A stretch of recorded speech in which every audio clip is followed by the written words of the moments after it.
be the spokesperson for India, that is Bharat. एक बहुत ही shocking claim इतना ज्यादा वायरल हो रहा है मीडिया हाउसेस की तरफ से, जिसके ऊपर बात करना बहुत इंपॉर्टेंट है। और यह शॉकिंग क्लेम आया है भूतपूर्व director of national intelligence Tulsi Gabbard के द्वारा, जिनका अब आखिरी दिन था आज ऑफिस के अंदर। उन्होंने जो स्टेटमेंट दिए हैं, खासकर ऐसे स्टेटमेंट जो ये दर्शाते हैं कि जो कोविड-19 पैंडेमिक था, जिसने पूरी अर्थव्यवस्था को ठप कर दिया, हजारों की लाखों की तादाद में लोग मारे गए, हर एक फैमिली को कोई ना कोई कॉन्सिक्वेंसेस झेलने पड़े, जिसकी वजह से पूरी दुनिया स्टैंड स्टिल पे आ गई थी, यानी रुक गई थी। अब इन्होंने एक ऐसा क्लेम किया है कि जो बाइडेन एडमिनिस्ट्रेशन था, उस टाइम पे बाइडेन एडमिनिस्ट्रेशन ने यानी यूएस ने वुहान लैब को फंड किया, वही वुहान लैब जिसके ऊपर काफी बार ये एलिगेशन लगते हैं कि इन्होंने ही उस वायरस को लीक किया था इस लेबोरेटरी से। और जिस तरीके से इन्होंने दावे किए हैं, जो प्रोसेस के बारे में बात की है, और खासकर आप एक दो दिनों से देखेंगे Tulsi Gabbard one by one नए नए डीक्लासिफाइड डॉक्यूमेंट रिलीज कर रही है, जो पहले पब्लिक के द्वारा नहीं देखे गए थे, जिसके ऊपर बात नहीं की जा रही थी। लेकिन जब तुलसी गाबार्ड ऐसी चीजों के बारे में बात करे, जो डायरेक्टर है नेशनल इंटेलिजेंस की, जहां पे इंटेलिजेंस असेसमेंट किए जाते हैं, कम्युनिटीज पे कंट्रोल होता है, सीक्रेट एजेंसीज कैसे काम करती हैं, कहां कहां पैसा लगाया जाता है, यह बहुत महत्वपूर्ण हो जाता है इस टॉपिक पे बात करना। और फिर आप देखेंगे हर एक मीडिया हाउस इसके बारे में बात करता हुआ नजर आ रहा है, जहां पे इन्होंने कहा कि top US scientist funded Wuhan lab that spark Covid, a big expose. Tulsi Gabbard alleges Anthony Fauci funded Wuhan research and misled Congress on COVID origins. अब यहां पे कंटेक्स्ट ये है, कहा यह गया है भूतपूर्व US director of national intelligence Tulsi Gabbard के द्वारा, जिन्होंने बहुत गंभीर आरोप लगाए हैं डॉक्टर एंथनी फॉसी पे, जो कि जो बाइडेन के चीफ मेडिकल एडवाइजर रह चुके थे। इन्होंने यह कहा कि जो डॉक्यूमेंट्स मैं अब आपको दिखाने वाली हूं, जो कि आज तक देखे नहीं गए हैं, नेवर बिफोर सीन डॉक्यूमेंट्स, जो आज तक पब्लिक के सामने नहीं लाए गए, उसमें इन्होंने यह दावा किया कि जो एंथनी फॉसी हैं, उन्होंने इस वुहान लैब में यूएस टैक्स पेयर्स का मिलियंस ऑफ डॉलर्स इन्वेस्ट किया था। यानी कि यूएस से वो पैसा इस लैब को जा रहा था, जिससे कि रिसर्च की जा सके। अब जब हम कोविड-19 की बात करते हैं ना, तो आज तक भी यह सवाल अनसॉल्व्ड है कि क्या ये नेचुरली वायरस लीक हुआ, या इसका ओरिजिन हमें नेचुरली देखने को मिलता है, या फिर ये वायरस सच में लेबोरेटरी से लीक हुआ। लेकिन ये जो सवाल है, जो सवाल और जो क्लेम और जो दावे और जो एलिगेशंस लगाए गए हैं तुलसी गाबार्ड के द्वारा डॉक्टर एंथनी फॉसी पे, इसके बाद में इसके ऊपर बहुत ज्यादा चर्चाएं की जा रही हैं। इन्होंने यहां तक कह दिया कि जो इंटेलिजेंस एजेंसीज थी, उनका गलत इस्तेमाल किया गया, उनको मैनिपुलेट किया गया, अपनी पावर का गलत इस्तेमाल किया। यहां तक जो यूएस की पार्लियामेंट है, कांग्रेस, उसको भी भटकाने की कोशिश की गई, उसको मिसलीड करने की कोशिश की गई। जो सच आना चाहिए था, जो पारदर्शिता आनी चाहिए थी, जो जवाबदेही होनी चाहिए थी, उसके बारे में किसी ने ध्यान नहीं दिया। और इसके लिए पूरी तरीके से यह बाइडेन एडमिनिस्ट्रेशन उन पॉलिटिशियंस को, इन साइंटिस्ट को ब्लेम करती है इस रिसर्च के अंदर, जहां पे यह फंड किया गया है। एक बार के लिए मैं आपको वो वीडियो दिखाना चाहता हूं, जो कि इन्होंने एक्स पे पब्लिश किया, और उन्होंने कहा कि आज मेरा ये आखिरी दिन है as a director of national intelligence, इसलिए मैं ऐसी कम्युनिकेशन और ऐसे डॉक्यूमेंट्स रिलीज कर रही हूं जो आज तक आपने नहीं देखे हैं। और डॉक्टर फॉसी ने मिलियंस ऑफ डॉलर्स, जो यूएस टैक्स पेयर्स का पैसा है, वो फंड किया था dangerous gain of function research at the Wuhan lab.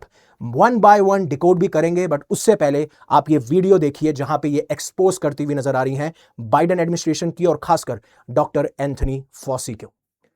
Before the COVID pandemic, Dr. Fauci, as head of the National Institute of Allergy and Infectious Diseases, provided millions in U.S. taxpayer dollars to fund dangerous gain-of-function research on bat coronaviruses at the Wuhan Institute of Virology, work which is now widely viewed as the source of the unintentional lab leak that sparked the pandemic. Now, अब आपने ये video देख लिया होगा, जिसमें जिस तरीके से इन्होंने मेंशन किया और एक्सपोज करने की कोशिश करी। लेकिन आपको यह समझना पड़ेगा कि गेन ऑफ फंक्शन रिसर्च से आप क्या समझते हैं, और किस तरीके से यह प्रोसेस काम किया है, क्या क्या इसके पिलर्स थे, किस तरीके से डॉक्टर एंथनी फॉसी ने कांग्रेस को मिसलीड किया, कैसे गलत फायदा उठाया, और बार बार डिबेट आके खड़ी हो जाएगी वुहान लैब के ऊपर, जब कोविड 19 का ओरिजिन हमें वुहान लैब से हम ट्रेस करते हैं और हम उसको देखते हैं। बट उससे पहले अनअकैडमी आपके लिए लेके आया सब्सक्रिप्शन जो 16,999 में आपके पास में अवेलेबल है, जिसमें डबल वैलिडिटी है, यानी आप 1 साल का कोर्स खरीदते हैं तो आपको 1 साल का एक्सटेंशन फ्री मिलेगा, 2 साल का खरीदते हैं तो आपको 2 साल का एक्सटेंशन भी फ्री मिलेगा। लेकिन सबसे अच्छा फीचर जो मुझे आज तक पसंद आया है वो है CSE अश्योर, यानी आप 2 साल या 2 साल से ज्यादा का सब्सक्रिप्शन लेते हैं तो आपको जो आने वाला साल होगा, यानी जो नेक्स्ट ईयर होगा, वो हमारे ऊपर होगा, वो फ्री ऑफ कॉस्ट होगा। मान लीजिए आप 2 साल का सब्सक्रिप्शन लेते हैं, उसके बाद में आप प्रीलिम्स में अपीयर होते हैं और आप प्रीलिम्स नहीं निकाल पाते किसी भी कारणवश, या कोई भी स्टेज पे आप नहीं क्वालिफाई कर पाते, तो जो नेक्स्ट ईयर होगा वो हमारे ऊपर होगा। बट कुछ कंडीशंस हैं, जैसे 500 घंटे आपको ऐप पे बिताने पड़ेंगे, 25 आपको प्रीलिम्स टेस्ट लिखने पड़ेंगे, 15 आपको मेंस टेस्ट लिखने पड़ेंगे, जिससे आपकी सिंसियरिटी को आइडेंटिफाई किया जा सके। बिकॉज अगर आपको कोई चीज दी जा रही है तो वो डिपेंड करती है कि आप कितने सिंसियर थे इन 2 सालों के अंदर, and I don't think so वो इतना डिफिकल्ट होने वाला है। अब गबार्ड ने यह क्लेम किया कि ये जो सारा का सारा पैसा जा रहा था वुहान लैब को, यहां पे एक स्पेशल और डेंजरस रिसर्च की जा रही थी जिसका नाम था गेन ऑफ फंक्शन रिसर्च। अब समझिए, मैं जब गेन ऑफ फंक्शन रिसर्च की बात करता हूं तो नॉर्मली हमारे एनवायरनमेंट में वायरसेस एक लिविंग ऑर्गेनिज्म की तरह नहीं होते हैं।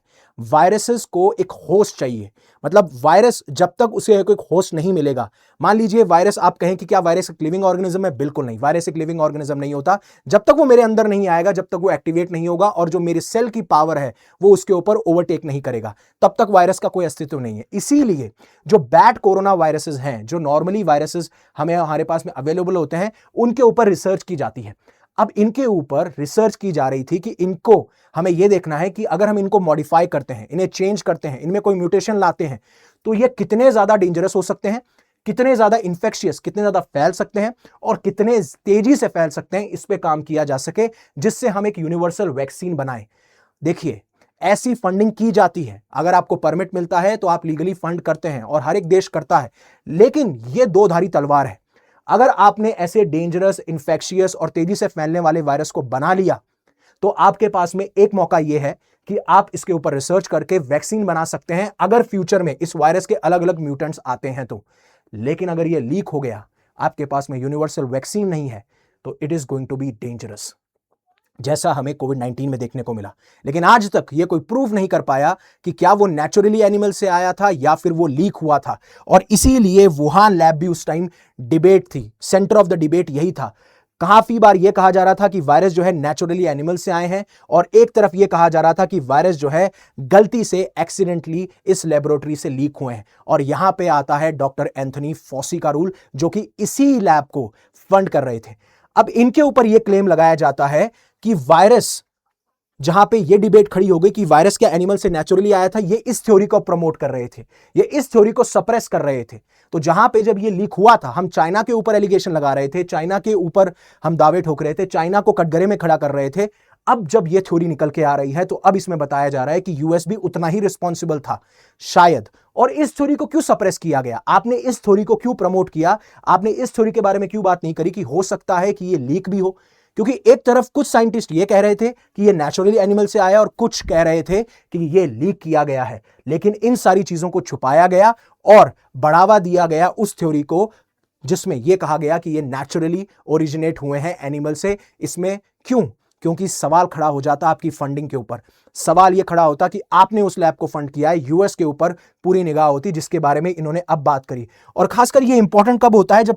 जब जो US director of national intelligence Tulsi Gabbard है, उन्होंने अभी यह कहा कि जब हमने डॉक्यूमेंट्स को डीक्लासिफाई किया, रिलीज करना शुरू किया, तो यूएस 120 से भी ज्यादा बायोलॉजिकल लेबोरेटरीज को फंड कर रहा है, जो 30 देशों में अवेलेबल है अक्रॉस द वर्ल्ड। और वहां पे यही रिसर्च की जा रही है, गेन ऑफ फंक्शन रिसर्च, जहां पे जो एग्जिस्टिंग वायरसेस हैं उनके साथ में मॉडिफिकेशन किया जाता है, उनको चेंज करने की कोशिश की जाती है, उनको अल्टर करने की कोशिश की जाती है उसी दौर पे, जिससे हम यूनिवर्सल वैक्सीन बना सकें। लेकिन अगेन मैंने कहा ये दो धारी तलवार है। तो और इसमें सबसे बड़ा हब उभर के आता है यूक्रेन, जहां पे 40 से ज्यादा लैब्स हैं और जो सोवियत एरा के टाइम पे बहुत ज्यादा डेंजरस, डेडली जो पैथोजेंस होते हैं, पैथोजेंस का मतलब होते हैं जो कि डिजीज कॉजिंग माइक्रो ऑर्गेनिज्म होते हैं, जिनसे हमें डिजीज होती हैं।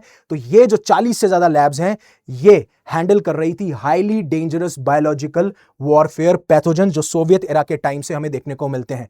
और इसीलिए इन्होंने ये कहा कि आपने और आपने और आपके बाइडेन एडमिनिस्ट्रेशन ने लोगों को मिसलीड किया, चाहे पॉलिटिशियंस हो, हेल्थ ऑफिशियल्स हो, एडमिनिस्ट्रेशन हो, जहां पे हमें यह बताया गया कि यूएस लैब्स तो एग्जिस्ट ही नहीं करती और जो भी इन यूएस लैब्स को एक्सपोज करने की कोशिश करता था उनके ऊपर यह कह दिया जाता था कि ये मिस इन्फॉर्मेशन कर रहे हैं। बट अब डिक्लासिफाइड फैक्ट से यह पता चलता है कि 120 से ज्यादा यूएस फंडेड लेबोरेटरीज थी जो एक्टिवली एग्जिस्ट कर रही थी और ये डेंजरस रिसर्च चल रहा था इन 120 से भी ज्यादा लेबोरेटरीज के अंदर। और फिर अब ये जो सारा खुलासा हुआ है उसके बाद में तुलसी गाबार्ड ने ये कहा है कि हमारा एडमिनिस्ट्रेशन इस पे काम कर रहा है, जिसमें हम एग्जैक्ट लोकेशन को पहले फाइंड करेंगे जो भी रिमेनिंग लैब्स हैं, उसके बाद में हम आइडेंटिफाई करेंगे कि कौन कौन से स्पेसिफिक पैथोजन जो डिजीज कॉजिंग माइक्रो ऑर्गेनिज्म है उनको हम स्टोर करने की कोशिश किया जाएगा और फिर हम सिक्योर करेंगे इस मटेरियल को जिससे कि कोई हेल्थ रिस्क को एलिमिनेट किया जा सके। और इन डॉक्यूमेंट्स में आप देखेंगे तो बहुत ही ज्यादा डेंजरस पैथोजेंस हैं, anthrax, Ebola, middle east respiratory syndrome, severe acute respiratory syndrome जो सार्स कोविड-19 था, प्लेग। और गाबार्ड ने इसी वजह से इनको क्रिटिसाइज किया, बाइडेन एडमिनिस्ट्रेशन को, पॉलिटिशियंस को, हेल्थ ऑफिशियल्स को, और इसी वजह से ये जो चीजें हैं ये न्यूज में आ रही हैं जहां पे अब बात की जा रही है। और यही पूरा का पूरा मैकेनिज्म था जो एंथनी फॉसी ने अप्लाई किया था, जहां पे पहले उन्होंने यूएस टैक्स पेयर्स का जो मिलियंस ऑफ डॉलर्स पैसा है उसको इन्वेस्ट किया जाता है। इनका मकसद ये था कि हम यूनिवर्सल वैक्सीन बनाएंगे विद फार्मास्यूटिकल कंपनीज और इसीलिए ये रिसर्च की जाएगी। और तभी सवाल खड़े हो जाते कि क्या यूएस इसके पीछे रिस्पॉन्सिबल है? जब यूएस को पता था कि ये दो धारी तलवार है तो ये लीक भी तो हो सकती थी। और फिर होता यह है कि फॉसी इस पूरे के पूरे इंफॉर्मेशन को कंट्रोल करने की कोशिश करते हैं। फॉसी ने उन्हीं साइंटिस्ट को सेलेक्ट किया जिनको फंडिंग इन्हीं की एजेंसी से प्रोवाइड की जा रही थी। इनको ही फिर ये गवर्नमेंट इंटेलिजेंस ऑफिशियल्स के साथ में कंबाइन करते हैं जिससे कि साइंटिस्ट इनको वो इंफॉर्मेशन प्रोवाइड कर सके। और जब ये इंफॉर्मेशन प्रोवाइड की जाती है जिससे कि यही साइंटिस्ट इंटेलिजेंस असेसमेंट को या इंटेलिजेंस ऑफिशियल को आइडिया को शेप कर सके। अगर ये साइंटिस्ट कहेंगे कि नहीं ये नेचुरली डिराइव है तो इंटेलिजेंस ऑफिशियल्स को मानना होगा, क्योंकि आपकी सोच ही उस तरफ है, आप एविडेंसेस भी उस तरफ दे रहे हैं, आप दूसरी तरफ ध्यान ही नहीं दे रहे। और फिर इससे सहमति बनाई गई जिससे कि जो लीक थ्योरी थी उसके खिलाफ ये एक और थ्योरी पब्लिश कर सके और मैन्युफैक्चर कर सके कंसेंसस को, यानी सहमति को, कि ये सब कुछ जो है नेचुरली हुआ है। और कोई भी इंसान अगर इनके खिलाफ खड़ा हो रहा था, मिस इन्फॉर्मेशन फैलाने की कोशिश कर रहा था या फिर कोई इनको उजागर करने की कोशिश कर रहा था तो कहा जाता था उनको करियर सेटबैक दे दिया जाता था, उनको साइडलाइन कर दिया जाता था, इग्नोर कर दिया जाता था और कहा जाता था कि ये लोग मिस इन्फॉर्मेशन फैला रहे हैं। और अब बात ये हुई जब कांग्रेस में इनसे पूछा गया कि क्या आपने ये सारी चीजें कम्युनिकेट की थी, क्या आपने वुहान लैब से जो कोविड-19 के ओरिजिन की बात की जाती है या जो रिसर्च की गई है उसके बारे में आप क्या कहना चाहेंगे, चाहे वो पहले हो, ड्यूरिंग हो पेंडेमिक। तो उन्होंने बोला कि मेरे पास में कोई भी नॉलेज नहीं है, that is not to my knowledge about COVID. तो ये पूरा का पूरा कवर अप प्लान किया गया है इस रिपोर्ट के हिसाब से, जहां पे पहले पैसा पहुंचाया जाता है, फंड किया जाता है इस डेडली रिसर्च के लिए। उसके बाद में ये थ्योरी प्रमोट की जाती है कि ये नेचुरली एनिमल से निकला है और कंसेंसस को फेक किया जाता है, मैन्युफैक्चर किया जाता है with the help of scientist. और बाद में कोई भी विसल ब्लोअर यानी कोई भी सवाल खड़े करता है तो उसको या तो साइडलाइन कर देते हैं, इग्नोर कर देते हैं या करियर सेटबैक देखने को मिलता है इस पूरी की पूरी थ्योरी के अंदर जो कि इनके द्वारा एलिगेशन लगाए गए हैं। आपको ध्यान रखना है ये एलिगेशंस हैं। अभी डॉक्टर एंथनी फॉसी ने इसके बारे में कोई कमेंट नहीं दिया है और ना ही कोई अभी इन्वेस्टिगेशन हमें देखने को मिल रही है। लेकिन यहां से सवाल यही खड़ा होता है कि क्या यूएस इन्वॉल्व था इस पूरे के पूरे इंसिडेंट में, क्या चाइना इन्वॉल्व था? बात सच की है, बात पारदर्शिता की है, बात अकाउंटेबिलिटी की है। क्योंकि अगर सच में कहीं ना कहीं अगर 1% चांस भी है कि ये वुहान लैब से लीक हुआ है कोविड-19 वायरस, जिसके चांसेस ज्यादा बताए जाते हैं इंटेलिजेंस एजेंसीज के द्वारा, तो इसमें चाइना को जहां टारगेट किया गया था वहां यूएस भी कटघरे में खड़ा होता और इसीलिए ये सारी चीजें प्लान की गई है। हालांकि अब ये जितनी भी फंडिंग दी जा रही थी ऐसी deadly gain of function research के लिए, उसको ट्रंप ने एंड कर दिया है, ऐसा तुलसी गाबार्ड ने बताया है। और बात यहां तक नहीं है, जब आप ये कहते हैं कि हम फार्मास्यूटिकल कंपनीज के साथ में रिसर्च कर रहे हैं जिसमें फंडिंग दी जा रही है सो दैट अगर बाद में हमें म्यूटेशन देखने को मिलता है, डेडली वायरसेस देखने को मिलते हैं, डेडली पैथोजेंस देखने को मिलते हैं, तो हमारे पास में उसके लिए वैक्सीन हो। बट अगर आपने ये deadly pathogens, deadly viruses develop कर लिए तो ये बायोलॉजिकल वॉरफेयर के तौर पे भी काम आते हैं, जो काफी बार यूएस के ऊपर एलिगेशंस लगते हैं कि किस तरीके से उन्होंने इंडियन क्रॉप्स और इंडियन एग्रीकल्चर को डिस्ट्रॉय किया है। आपका क्या पॉइंट ऑफ व्यू है प्लीज कमेंट सेक्शन में जरूर बताइएगा। And when I was reading it, when I was researching about it, it was quite interesting. आप भी अपने पहलू, ओपिनियन सब रखिएगा एंड सब्सक्राइब करना मत भूलिएगा। Thank you very much for giving me your precious asset, that is your time. Stay safe, stay happy, take care. जय हिंद, जय Bharat. And always remember one thing, live in such a way that universe will be proud of you.